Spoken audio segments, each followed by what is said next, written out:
Muzina la Tate, ndila Mwana, ndila Mzimu woyera. Amen. Ambuye akhale nanu, akhalenso ndi mzimu wanu.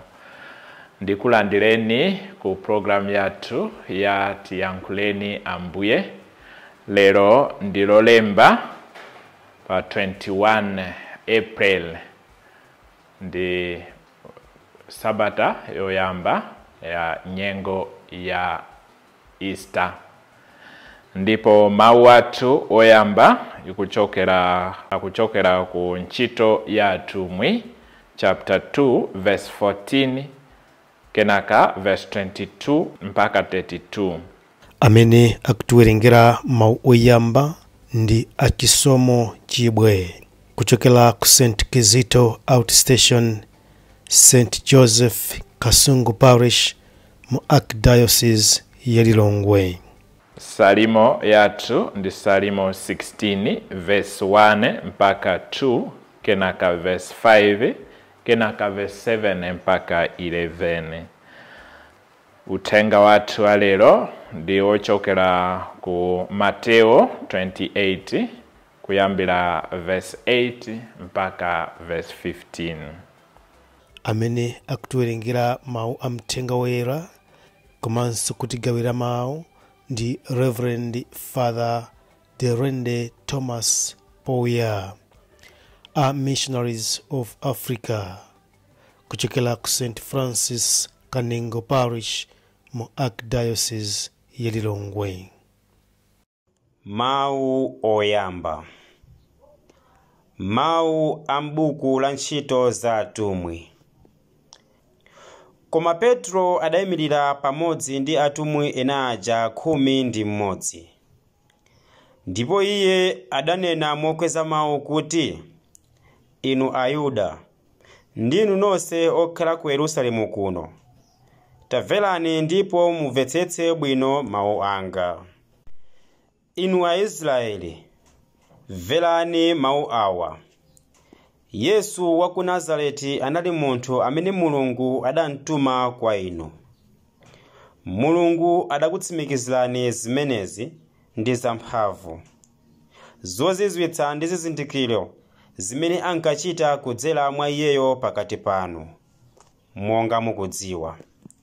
Tsono Yesuyo adaperekedwa monga momwe Mulungu adamkonzeratu, ndi mmene iye amadzidziwiratu zinthu. Ndipo inuyo mudamupha pakumupereka kwa anthu ochimwa kuti ampachike pa mtanda. Koma Mulungu adamumasula ku zowawa za imfa, namuukitsa kwa akufa, chifukwa kunali kosatheka kuti agonjetsedwe ndi imfa. Paja Davide ponena za iye adati, ndinkaona Ambuye Mulungu pamaso panga nthawi zonse, pakuti amakhala ku dzanja langa lamanja kuti ndingagwedezeke. N'chifukwa chake mtima wanga udakondwa, ndipo ndinkalankhula mosangalala. Ndithu ngakhale thupi langa lomwe lidzapumula m'manda. Ndikhulupirira kuti simudzandisiya kumalo anthu akufa, kapena kulekerera oyera wanu kuti aole. Mudandidziwitsa njira zopita ku moyo, ndipo mudandidzaza ndi chimwemwe pamaso panu. Abale anga, ndingathe kulankhula nanu monenetsa za kholo lathu Davide. Iye adamwalira, nayikidwa m'manda, ndipo manda ake alipo mpaka pano. Paja iye anali mneneri, ndipo ankadziwa zimene Mulungu adamulonjeza polumbira zakuti mmodzi mwa zidzukulu zake ndiye adzalowe ufumu wake.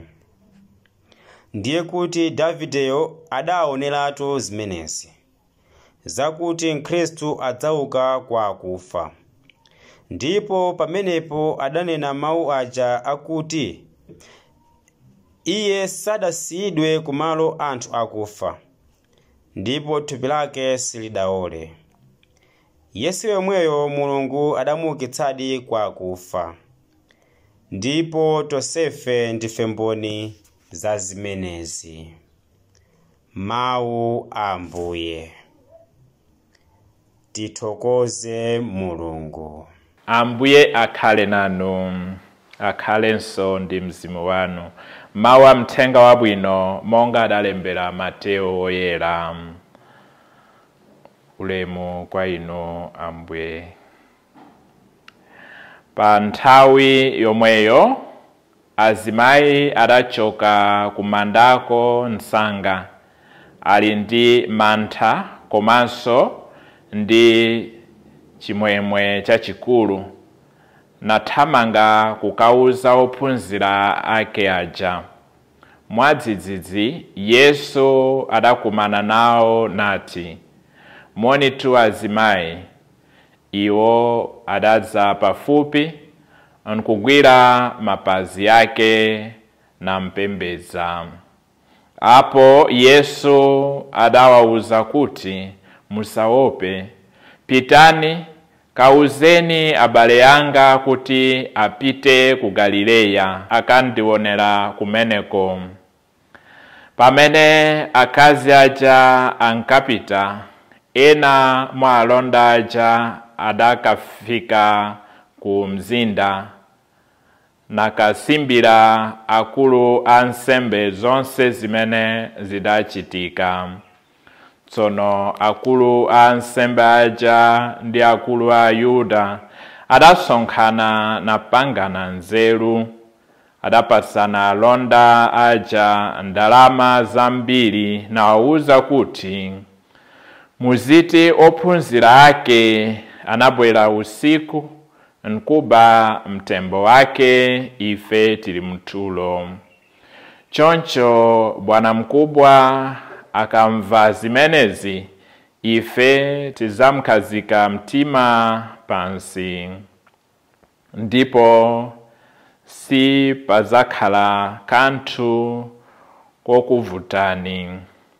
Alonda aja atalandira ndalama zija adachitadi monga momwe adawawuzira.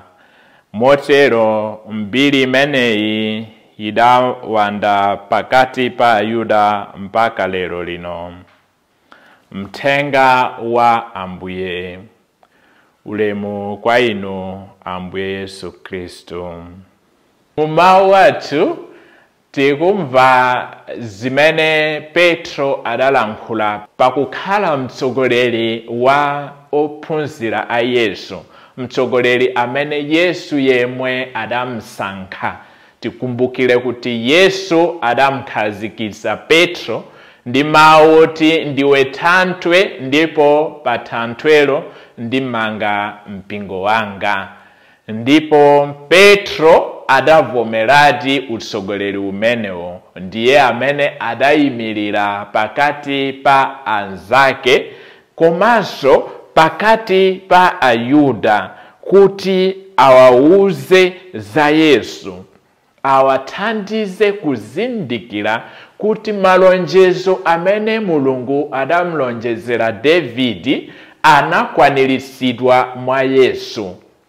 Ndipo Petroyo adawathandiza ophunzira anzake komanso Ayuda kuti amdziwe Yesu koposa, ndipo amdziwe kuti iye amene adamuona pa mtanda atasauka kale, adamenyedwa, adanyozedwa, ndiponso njira zonse zowonetsa kuti ndiwodzichepetsa, amene adamwalira pa mtanda ndi kuyikidwa mu manda, Mulungu sadamsiye mu manda ayi, koma Mulungu adamuukitsa kwa akufa. Mulungu adampasanso moyo watsopano, amene adaoneka kuti moyo wake unalandidwa ndi adani ake. Yesu yemwe adanena kuti, "Ayi, sakulanda moyo wanga, ndine ndemwe ndikuuyika pansi, ndipo ndilinso ndi mphamvu kuutenganso." Yesu anauka kwa akufa, ndipo ndi zimene ndi uthenga umene Petro akuwauza pa siku la Pentekosti. Maka Petro akuwathandiza kuzindikira kuti Yesu ndi mwana wa Davide.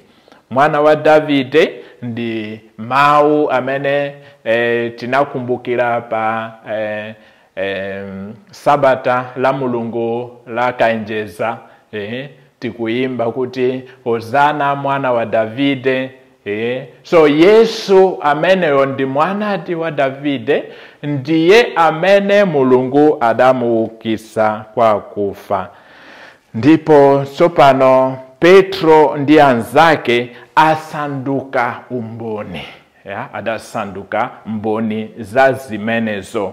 Ndipo Petro akusogolera anzake onse kuuza Ayuda amene sanaziwe kapena sanazindikire kuti aziwe zimenezo.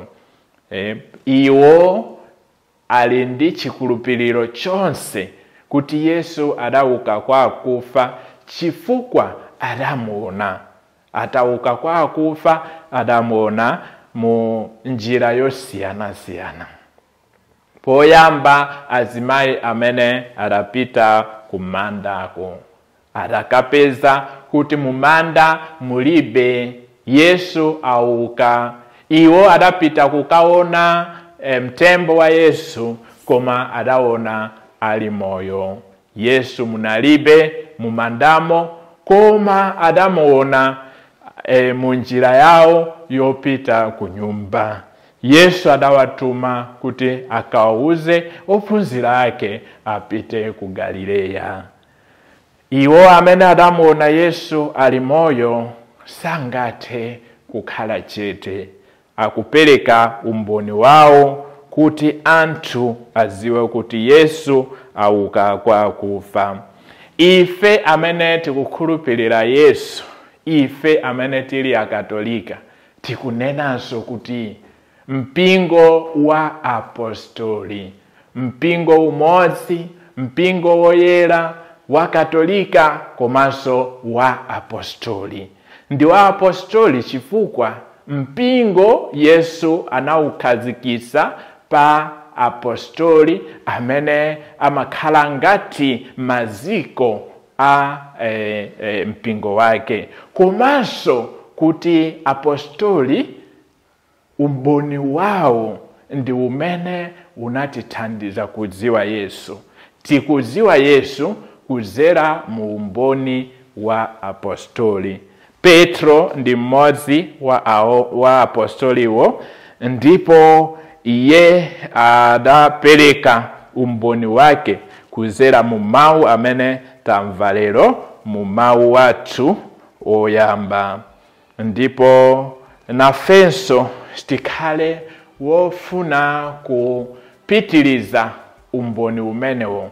Ife amene tidalandira uthenga kuchokera kwa apostoli, nafenso tikhale ozipereka kufalitsa uthenga kuti Yesu mwana wa Davide ndi mwana wa Mulungu komanso ndi mpulumutsi wathu. Mawu amene tamvawa akwaniritsidwe mu moyo wathu lero ndi nthawi zonse. Amen.